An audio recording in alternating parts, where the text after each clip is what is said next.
رات سے بھوکا تھا۔ میڈم کے ساتھ ساری رات باہر رہنے کی وجہ سے میں کچھ بھی کھا پی نہیں سکا تھا۔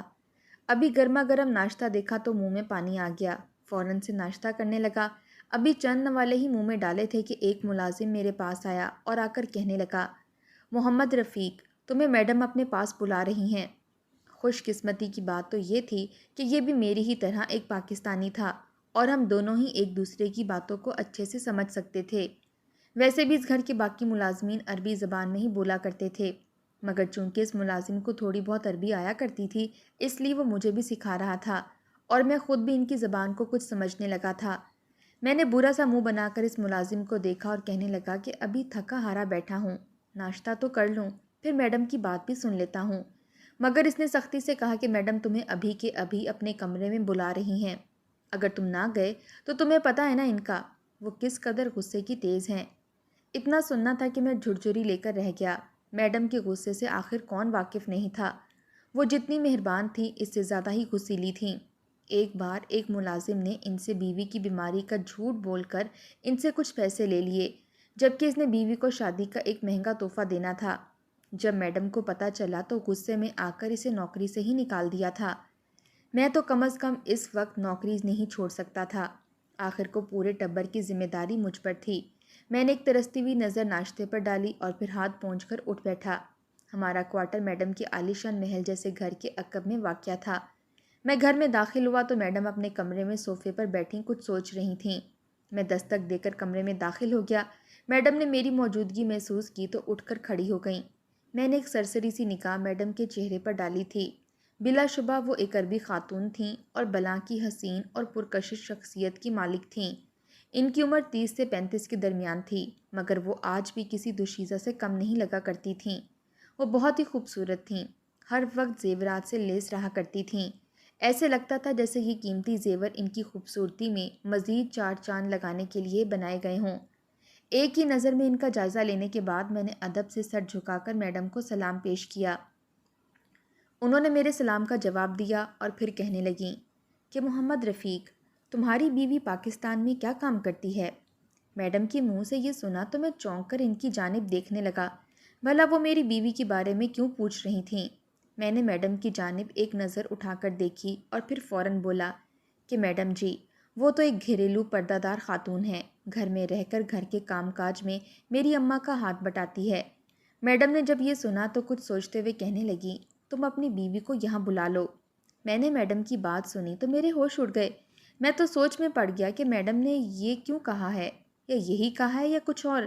میں نے میڈم کو کہا کہ وہ تو کبھی گھر سے باہر نہیں نکلی، بھلا یہاں آ کر کیا کرے گی؟ میڈم نے مجھ پر ایک سخت نظر ڈالتے ہوئے بات جاری رکھی، کہنے لگیں، مجھے ایک عدد ملازمہ کی ضرورت ہے۔ میں نے حیرانگی سے میڈم کی جانب دیکھا۔ ان کے پاس تو اتنے نوکر چوکر تھے، اور سعودی عرب میں کیا ملازموں کی کمی ہو گئی تھی جو وہ میری بیوی کو یہاں لانا چاہتی تھیں؟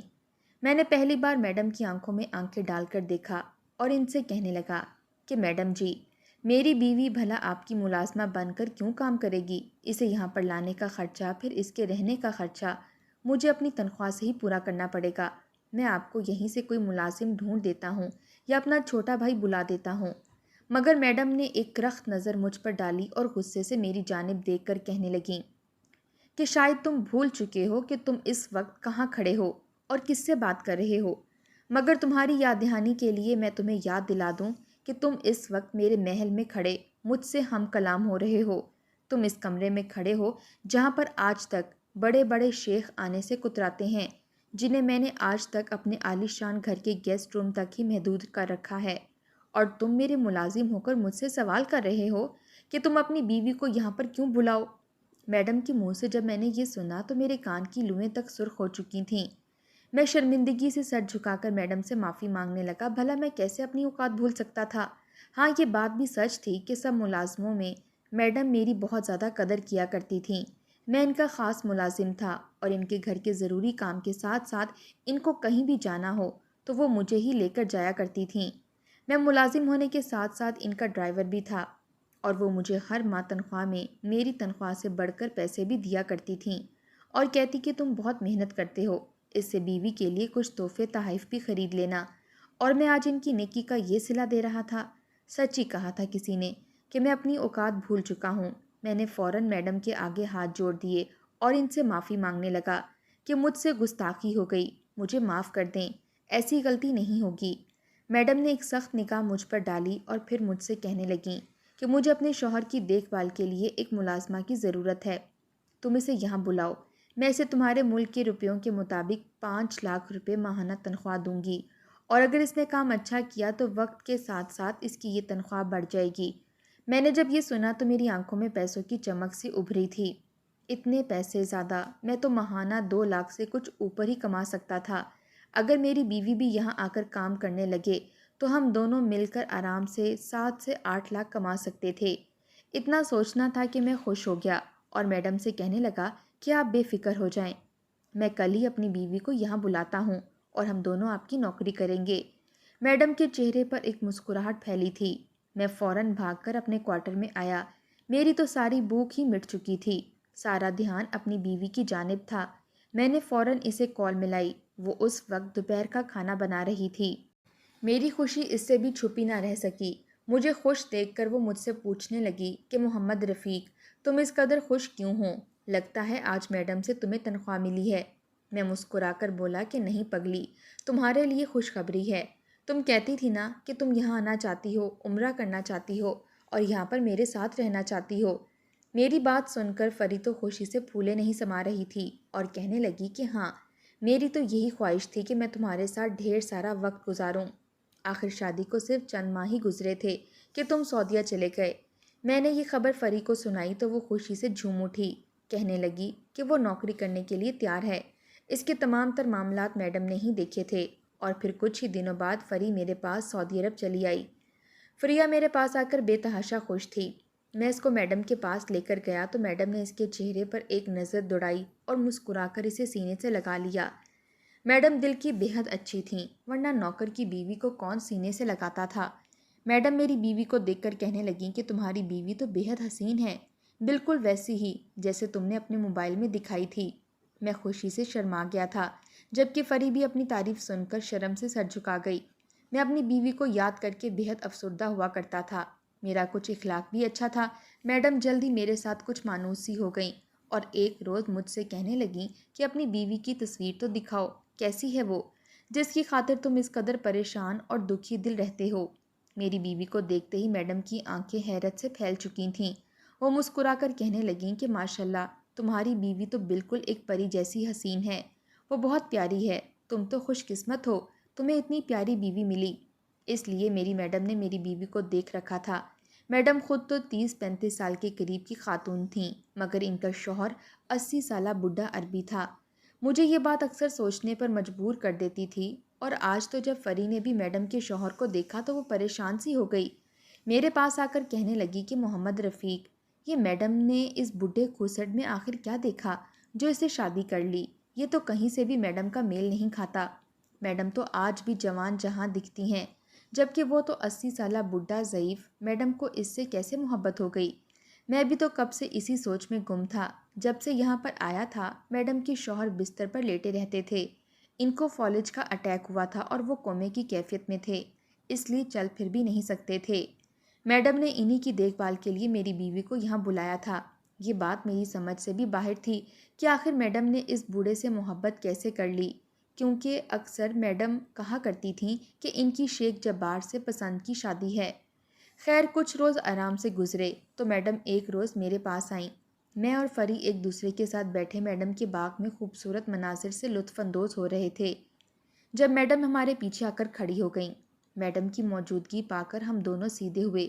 ہمیں تو یہ احساس ہی نہیں ہوا تھا کہ میڈم ہمارے پیچھے کھڑی ہیں۔ میڈم ہمارے پاس آئیں اور آ کر کہنے لگیں کہ محمد رفیق، میرے کمرے میں آؤ، مجھے تم سے کچھ ضروری بات کرنی ہے۔ میری بیوی میرا چہرہ دیکھنے لگی اور منہ بسور کر میری جانب دیکھنے لگی۔ وہ جب سے یہاں آئی تھی ہم نے کچھ پل کے لیے بھی ایک دوسرے کے ساتھ وقت نہیں گزارا تھا۔ رات ہوتی تو اس قدر تھک جاتے کہ جلدی سو جایا کرتے تھے، اور آج جب تھوڑا بہت وقت ملا تھا تو میڈم نے مجھے بلا لیا تھا۔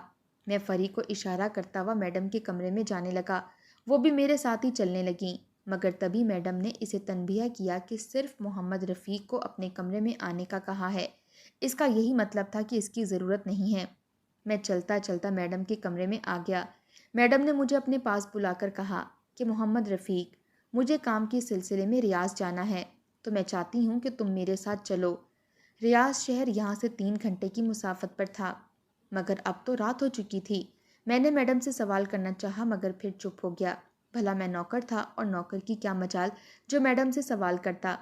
میں نے میڈم کے حکم کی تعمیل کی اور گاڑی نکالنے لگا۔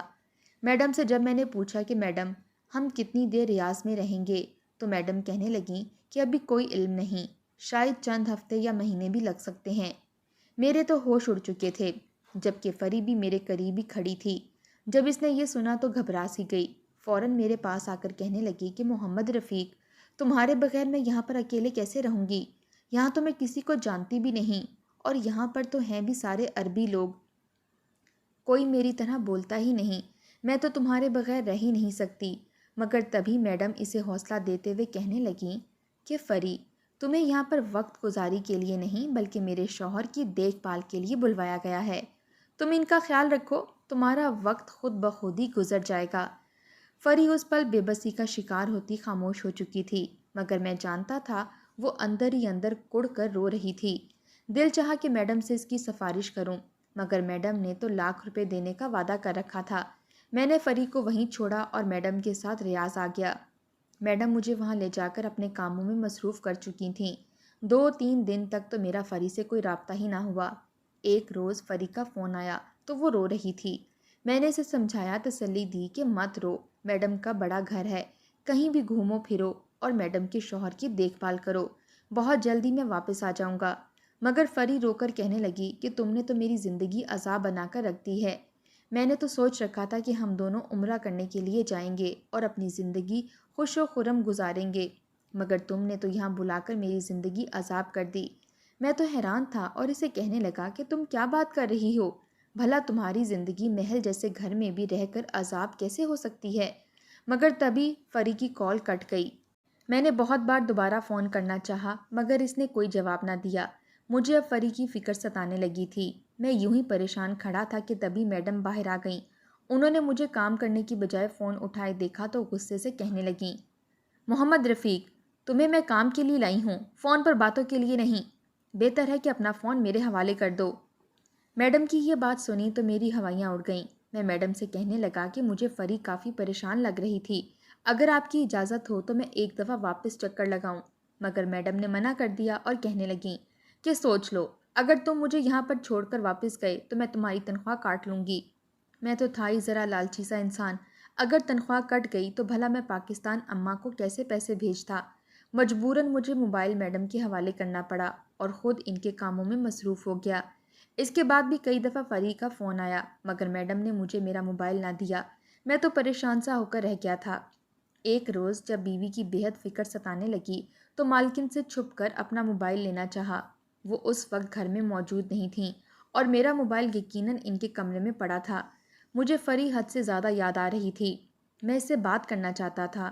میں نے ان کے کمرے کا دروازہ دھیرے سے کھولا اور پھر ان کے کمرے میں تلاشی لینے لگا۔ بلا شبہ ان کے کمرے میں قیمتی زیورات یوں ہی کھلے پڑے تھے، مگر مجھے ان سب کی کوئی پرواہ نہ تھی۔ مجھے تو بس اپنا موبائل چاہیے تھا۔ تبھی مجھے موبائل ان کے بیڈ کے سائڈ ٹیبل پر پڑا ہوا ملا۔ میں نے فوراً موبائل اٹھایا، جب دیکھا تو اس کی بیٹری لو ہونے کی وجہ سے وہ آف ہو چکا تھا۔ میں نے وہاں پر موجود چارجر سے اپنا موبائل چارج کیا۔ جب تک موبائل چارج ہوتا مالکن واپس آ چکی تھیں۔ آج وہ مجھے اپنے ساتھ ڈرائیو کرنے نہیں لے کر گئی تھیں۔ میں نے جب انہیں آتے دیکھا تو موبائل فوراً اتار کر اپنی جیب میں چھپا لیا۔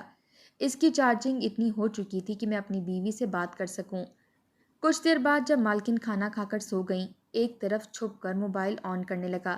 یہ دیکھ کر تو میری جان نکل گئی کہ اس وقت فری کی 30 سے 40 مس کال آئی ہوئی تھیں اور مجھے تو اس کی فکر ستانے لگی۔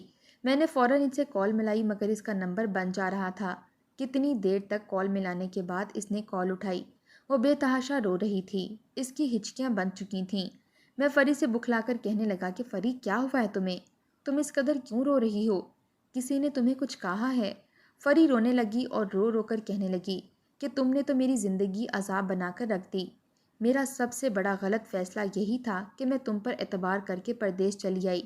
خود تو تم اس میڈم کے ساتھ رنگ رلیاں منا رہے ہو اور یہاں میں ان عربیوں کی اتنا کہہ کر وہ رونے لگی تھی۔ مجھے فری کی بات پر غصہ بھی آیا تھا مگر ضبط کر گیا اور پوچھنے لگا کہ آخر ہوا کیا ہے۔ وہ رو رو کر کہنے لگی کہ مجھے یہاں سے لے جاؤ ورنہ میں اپنی جان دے دوں گی۔ میں مزید یہاں پر یہ سب برداشت نہیں کر سکتی۔ ابھی بھی مشکل سے تم سے بات کر رہی ہوں۔ تمہاری میڈم نے تو میرے ساتھ۔ فری صرف اتنا ہی بول رہی تھی کہ تبھی مجھے میڈم کے اٹھنے کی آواز آئی۔ وہ اپنے کمرے سے باہر نکلی تھیں۔ میں نے فوراً کال کاٹ دی اور موبائل کو وہیں پر موجود گملے میں چھپا دیا۔ میرا دل بری طرح سے کانپ رہا تھا۔ اگر میڈم کو یہ پتہ چل جاتا کہ میں ان کی اجازت کے بغیر ان کے کمرے میں گیا اور اپنا موبائل بھی لے کر آیا تو وہ تو میری جان ہی لے لیتیں، مگر شکر ہے کہ میڈم کو کچھ پتہ نہ چلا۔ جیسے ہی رات ہوئی تو میں نے سوچا کہ میڈم تو سو چکی ہیں، میں راتوں رات اپنی بیوی سے مل کر یہاں واپس آ جاؤں گا، کیونکہ مجھے فری کی بے حد فکر ستانے لگی تھی۔ نہ جانے وہ کس حال میں تھی، یقیناً کسی ملازم نے اسے ڈانٹ دیا تھا یا کسی سے لڑائی ہو گئی ہوگی، تبھی وہ اس قدر پریشان ہو کر رو رہی تھی۔ مگر حقیقت کیا تھی یہ تو وہاں جا کر ہی کھلنی تھی۔ راتوں رات میڈم سے چھپ کر میں واپس ان کے عالیشان محل میں پہنچ چکا تھا جہاں پر فری موجود تھی۔ میں نے جب گھر میں قدم رکھا تو یہ دیکھ کر میری جان نکل گئی، فری تو وہاں کہیں نہیں تھی۔ میں نے ملازم سے پوچھا کہ آخر میری بیوی کہاں ہے۔ وہ حیرت سے میری جانب دیکھنے لگے، ان کی نظروں میں سختی تھی، اور پھر کہنے لگے کہ تمہاری بیوی اس وقت میڈم کے شوہر کے کمرے میں ہے۔ اتنا سننا بھی مجھے ان کے منہ سے کافی عجیب لگا۔ میری بیوی تو اس لیے رکھی گئی تھی مگر ان نوکروں کا انداز انتہائی عجیب تھا۔ میں نے اس کمرے کی جانب قدم بڑھانا شروع کیے اور جو ہی دروازہ کھولا تو سامنے کا منظر دیکھ کر میری جان نکل گئی۔ میڈم کا شوہر تو 80 سالہ عربی بیڈ پر نیم دراز بیٹھا تھا، جبکہ میری بیوی اس کے پیروں کا مساج کر رہی تھی۔ میری بیوی بے تحاشا رو رہی تھی۔ اس کو روتا دیکھ کر میں اس کی جانب بڑھا۔ بوڑھا عربی مجھے اپنے پاس دیکھ کر چونک چکا تھا۔ مجھے دیکھ کر فری روتے ہوئے میرے سینے سے لگ گئی۔ میں اسے یوں بکھلایا ہوا دیکھ کر سوال پر سوال کرنے لگا اور اس عربی کو خونخوار نظروں سے دیکھنے لگا۔ وہ بوڑھا تو کومے میں تھا، پھر ٹھیک کیسے ہو گیا؟ فری ہچکیاں باندھے جو کچھ مجھے بتانے لگی وہ سن کر میرے پیروں کے نیچے سے زمین نکل گئی۔ ہمیں یہاں سے بھیج کر میڈم نے کچھ امیر شیخوں کو یہاں بلا لیا تھا، جو بظاہر تو میڈم کے شوہر کو پوچھنے کے لیے آتے تھے مگر در حقیقت وہ میری بیوی کو دیکھتے تھے۔ میڈم جیسی بہروپیہ عورت نے میری بیوی کا سودا کر رکھا تھا۔ وہ 3-4 شیخ روز آیا کرتے اور میری بیوی ان کو لوازمات پیش کرتی۔ پہلے تو فری نے دھیان نہ دیا مگر ایک روز ان عربی شیخوں نے میری بیوی کو اپنے کمرے میں بلا کر ہوس بھری نظروں سے دیکھتے ہوئے چھونا چاہا۔ اتنا محسوس کرنا تھا کہ میری بیوی ڈر کر وہاں سے بھاگ گئی، کوارٹر کا دروازہ بند کر دیا اور روتے ہوئے مجھے کال کرنے لگی۔ تبھی وہ شیخ اس جانب ڈھونڈتے ہوئے آئے تو بیوی کال کاٹ کر چھپ گئی تھی۔ وہ شیخ تو نوکروں کا لحاظ کر کے چلے گئے مگر اگلے کچھ روز تک فری کوارٹر سے باہر نہ نکلی اور نہ ہی بوڑھے عربی کو دوا دی۔ میڈم نے بوڑھے عربی کے لیے وہ دوائیاں رکھی تھیں جس سے وہ کومے میں رہے، مگر جب ان دواؤں کا اثر ختم ہوا تو وہ اٹھ کر بیٹھ گیا۔ اس رات فری پر 80 سالہ عربی کی زبانی سارا سچ کھل چکا تھا۔